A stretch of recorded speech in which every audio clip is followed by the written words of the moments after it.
On a quiet morning when the world expected to see new recipes, restaurant reviews, and clips of Gordon Ramsay chastising undercooked scallops, a headline emerged that silenced even the loudest kitchens. MasterChef Gordon Ramsay diagnosed with cancer, in critical condition.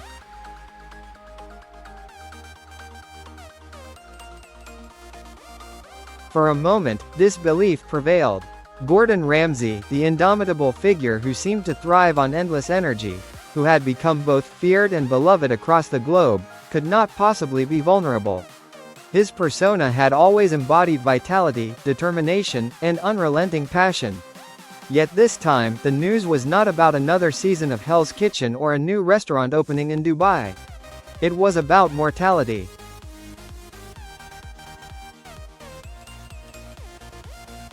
And suddenly, the world of gastronomy and entertainment was forced to pause, reflect, and face the fragility of even its fiercest icon.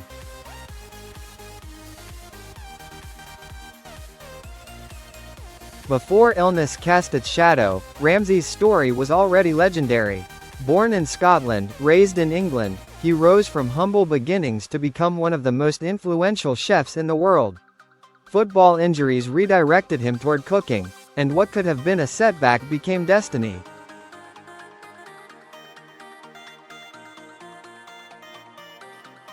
Trained under demanding masters in France, Ramsay absorbed not only technique but also discipline.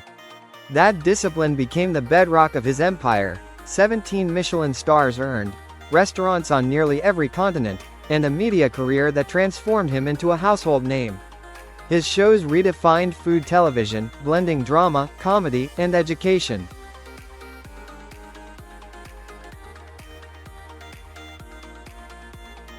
To audiences, he was often volcanic, shouting, swearing, hurling insults that became memes. Yet behind the anger was a relentless pursuit of excellence.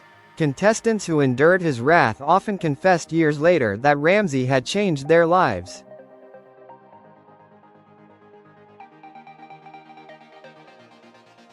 This reputation of strength and relentlessness is what made the diagnosis so shattering. The man who conquered kitchens now faced a battle where his knives and wit could not protect him.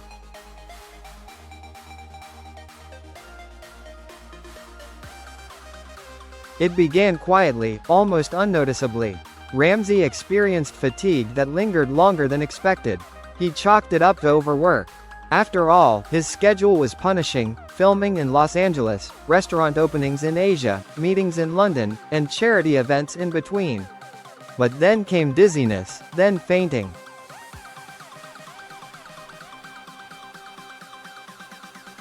The fainting spell occurred on set. Cameras were discreetly turned away, and production paused. Ramsay brushed it off with a joke, but his team insisted on medical tests. The diagnosis that followed, an aggressive form of cancer, was devastating.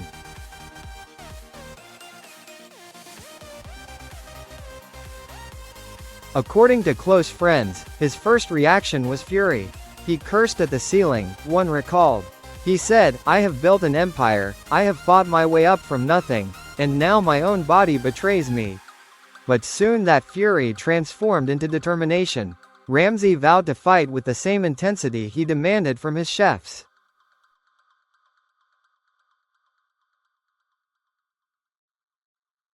Still, determination could not erase the harshness of reality. Chemotherapy weakened him. Radiation stole weight from his body. His once booming voice grew quieter, and his famously animated presence became subdued.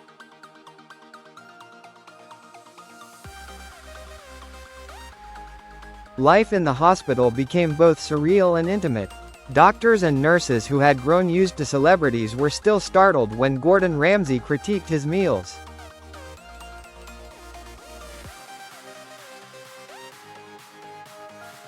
One nurse remembered him saying, "This soup is too salty. If you serve this on MasterChef, you are out." The room erupted in laughter, even as Ramsay's body trembled with fatigue.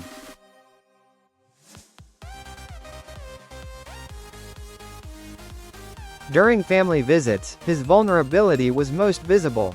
Tana, his wife, held his hand constantly, grounding him when waves of nausea or pain struck. His children adapted in different ways. Young Oscar sat on his lap, too young to comprehend, but offering hugs. Matilda brought him small dishes she cooked herself, seeking to honor his passion. Holly confessed to friends that seeing her father fragile was transformative. He has always been the strongest person in the room. Now he is teaching us that strength also means letting others help you.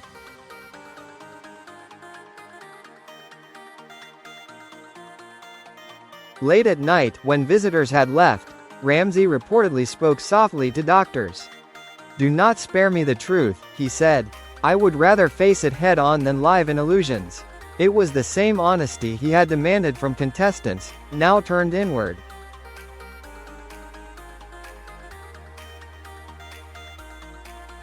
When the news became public, fans across the globe responded with overwhelming emotion. On Twitter, Instagram, and Facebook, messages poured in. "Stay strong, chef. You taught me how to cook my first steak, now I hope you fight through this. You yelled at me through a screen, but it gave me courage."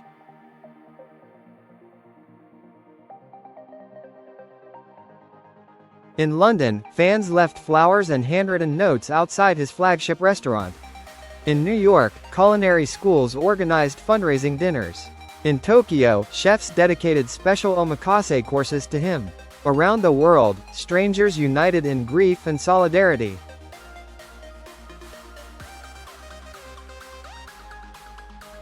It became evident that Ramsay was more than a celebrity chef. He was a cultural figure whose words, however harsh, had inspired countless people to chase excellence and believe in second chances.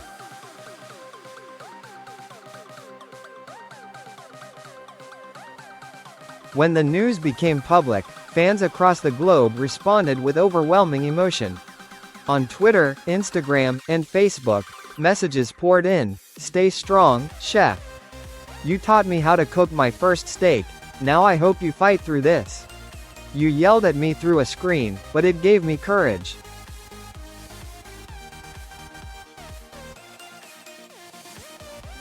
In London, fans left flowers and handwritten notes outside his flagship restaurant. In New York, culinary schools organized fundraising dinners. In Tokyo, chefs dedicated special omakase courses to him. Around the world, strangers united in grief and solidarity.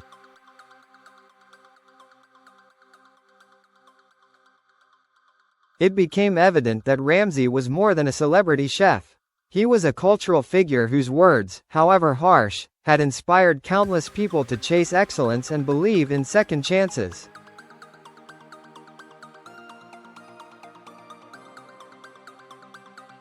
Behind closed doors, his family became his sanctuary. For years, Gordon Ramsay had been the storm in the room, the loudest voice, the harshest critic, the relentless worker. Now he became the listener, the patient, the man who leaned on others.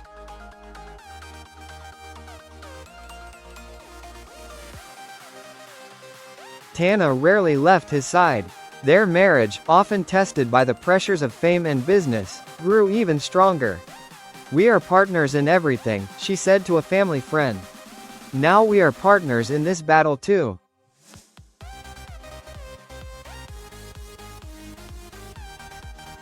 Conversations at the dinner table changed.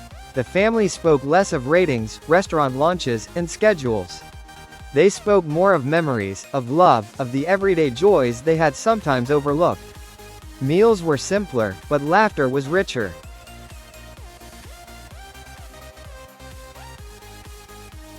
The question loomed: what would become of the Gordon Ramsay empire? Television executives debated whether Hell's Kitchen or MasterChef could continue without him.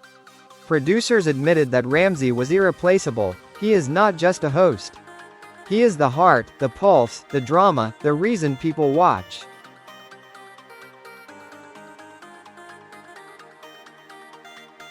Restaurants operated under trusted protégés. Some chefs who had once been scolded on national television now found themselves leading flagship kitchens in his absence. Investors grew anxious, but most stood by, knowing that pressuring during such a crisis would appear callous.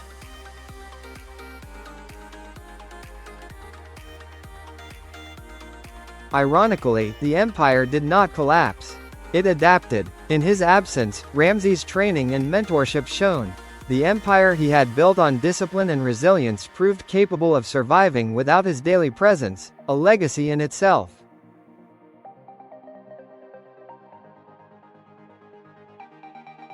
Ramsay's illness softened the sharp edges of rivalries. Jamie Oliver, often painted as his adversary, released a heartfelt statement: "We have battled on television and in the press, but Gordon is a giant, and giants deserve respect. If anyone can defeat this, it is him."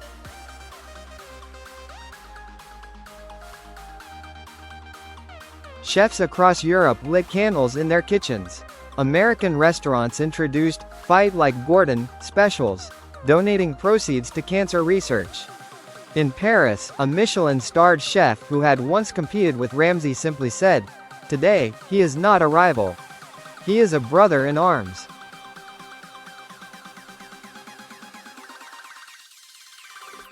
The culinary world, so often fractured by competition and ego, found unity in his struggle.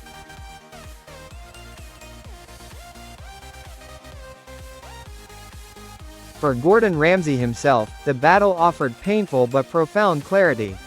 Lying in a hospital bed, stripped of the armor of fame, he confronted questions he had long avoided. What mattered most? Was it the stars, the ratings, the empire?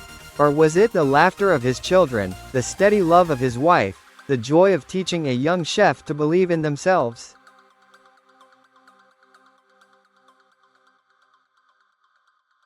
Visitors described him as contemplative. "I used to think my legacy was Michelin stars," he admitted to one friend. "Now I think it is the people I inspired, the family I raised, the laughter I brought even when I was shouting."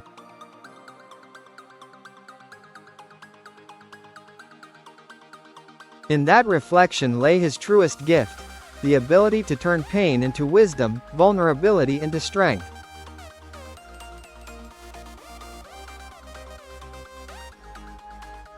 At the time of this writing, Gordon Ramsay remains in critical condition.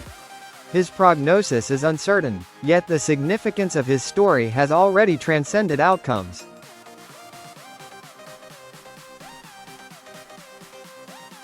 He is no longer just the man who terrified contestants with his sharp tongue. He is the man who inspires millions by facing illness with courage. His story is no longer about culinary perfection. It is about human resilience, family love, and the universal struggle against time and fragility.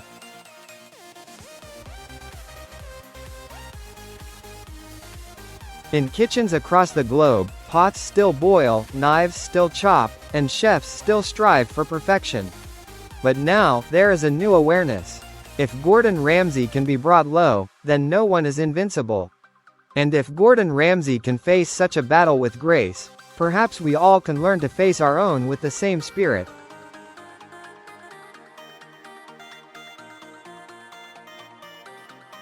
The recipe he leaves is not for beef Wellington or scallops. It is a recipe for life.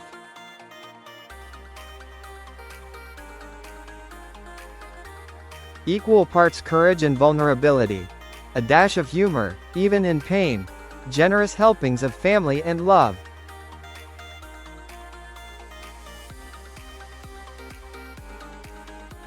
And above all, the relentless pursuit of meaning. That may be Gordon Ramsay's most important dish. And it is one the world will never forget.